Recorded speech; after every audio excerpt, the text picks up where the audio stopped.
ကဘာမလားမစားခင်ကလေးကပဏိပခတွေများနေတဲ့ပေါ်တူဂီ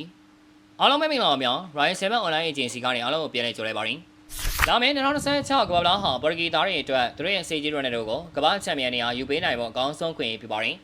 ပေါ်တူဂီကလည်းလက်ရှိကမ္ဘာအကောင်းဆုံးကစားမတွေကလပ်အသင်းနဲ့စပလာကိုစီရှာဖွေထားကြတဲ့ကစားမတွေပါဝင်နေပြီးချန်ပီယံဖြစ်ဖို့ရေပန်းအစားဆုံးအသင်းတွေကတသိန်းလည်းဖြစ်ပါရင်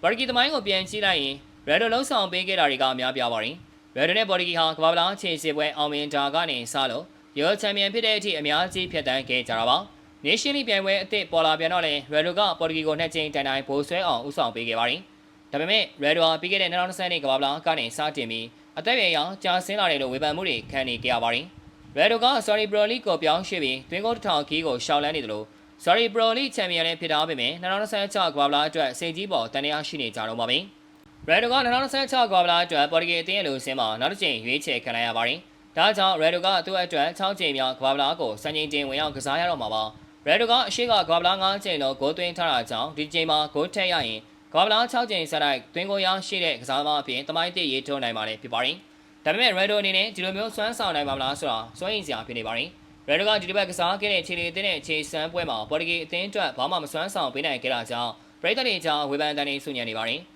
ခြေစမ်းပွဲဆိုတော့ပေါ်တူဂီလူစင်ကပြည့်စုံနေတာတော့မဟုတ်သေးပါဘူး။ကမ္ဘာ့လားကြရင်ဒီထက်ပိုပြီးကောင်းလာတာမျိုးတော့ရှိနိုင်ပါတယ်။ Red ကလူစင်ကိုဦးဆောင်လာခဲ့ပြီးပွဲထွက်ကစားမှဖြင့်ပါဝင်ခဲ့ပါတယ်။ Red ကပါဝင်ကစားခဲ့တဲ့45မိနစ်အတွင်းဘောလုံးထိကျဆက်လက်ခြင်းအေရီယာအတွင်းဘောလုံးထိကျ3ကြိမ်ဂိုးပေါက်တက်ကန်ချက်တစ်ကြိမ်အခွင့်အရေးဖန်တီးမှုတစ်ကြိမ်နဲ့ရှိခဲ့ပြီးရုန်းကန်နေခဲ့ရပါတယ်။အတလီ17နှစ်အရွယ်စိတ်ကြီးကိုဝါကူထိုးပေးခဲ့တာကတော့ Rafaelio ပါ။ Prime ကန်ဒီမှာကန်ဆယ်လိုနဲ့ခြေလီကစားမတွေရုံးရင်းဆန်ကပ်ဖြစ်နေတော့လီယိုကကန်ဆယ်လိုကိုကာကွယ်ရင်းဝင်ပါမိတယ်လို့ဖြစ်သွားပါတယ်။လီယိုအနေနဲ့ဒါခြေစမ်းပွဲဆိုတာကိုသတိရတင်တယ်လို့ကိုလည်းအခုထပ်ပို့ပြီးထိန်းသိမ်းပါတယ်။လီယိုကပြန်မဲ့ကစားသမားရဲ့လေမင်းကို၄ချိန်ဆက်တိုက်တွန်းနေခဲ့တယ်လို့နောက်ဆုံးငစင်ကလက်သီးနဲ့အမွေထိုင်းကွက်ပါပြလိုက်သေးတာကြောင့်မလို့အပဲတိုင်းအနီထိခဲ့ရပါတယ်။ခြေလီကစားသမားကလည်းတိုင်းအနီထိတာကြောင့်ဆယ်ယောက်စီမိုခန်းသားရဲဆိုပေမဲ့ပေါ်တူဂီအတွက်နစ်နာခဲ့ရပါတယ်။လီယိုဟာလာမဲ့နိုင်ဂျီးရီးယားနဲ့ခြေစမ်းပွဲကိုတေချာပေါက်ပွဲပယ်ခံရမှာဖြစ်တယ်လို့ FIFA ဘက်ကပြည်တံပေါ်မူတည်ပြီးကမ္ဘာ့လားအဖွဲ့အုပ်စုပွဲစဉ်တွေကလည်းချော်သွားနိုင်ပါသေးတယ်။ Prime မှာဒရမာများပြီးဂိုးမရှိသေးဖြစ်နေခဲ့ရင်ဒုတိယပိုင်းမှာတော့ Red ပြန်ပါမလာနိုင်တော့ပါဘူး။ Red နေရာမှာဝင်ကစားတဲ့ Real Sociedad ကစားသမားဂွန်ကာလိုဂွီဒက်စ်က